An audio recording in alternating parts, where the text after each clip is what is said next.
Assalomu alaykum va rahmatullohi va barakatuh. Bugun Allohning fazli va rahmati bilan Ramazonning navbatdagi kunida iftorlik loyihamiz davom etib kelyapti. Ko'rib turganlaridek hozirda chodirlarga taomlarimizni olib keldik. Inshaalloh hozir shu chodirlarga mazlumlarga ulashtirib beramiz. Alloh taolo ehson qilayotgan aka-uka opa-singillarimizdan rozi bo'lsin. Shu mazlumlarni xursand qilayotgan birodarlarimizdan, aka-ukalarimizdan Alloh taolo qiyomat kuni xursand qilsin.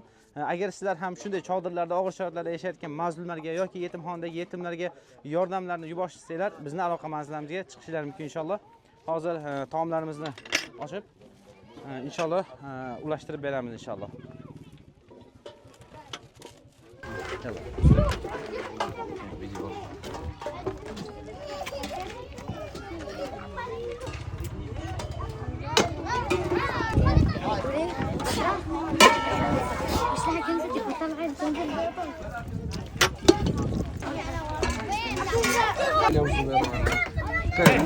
تفضل يا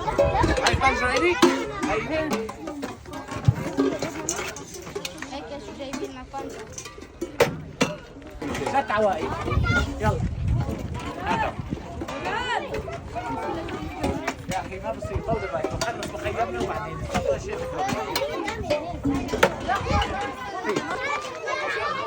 سخار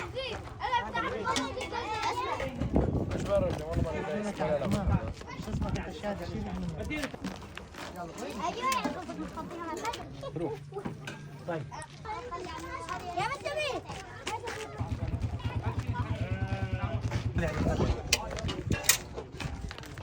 Mana alhamdulillah taomlarimizni, iftorlik taomlarimizni ulashdik. Bugun inshaalloh 100 nafarga yaqin ushbu chodirda musulmonlar yashashadi, mazlumlar yashashadi. Bizlar ham Muray Qalbi xayriya fondi olarak ularni ushbu iftorlik loyihamizda iftorlik taomlarimizni ulashdik. Alloh taolo ehson qilgan aka-uka opa-singillarimizdan barchadan rozi bo'lsin.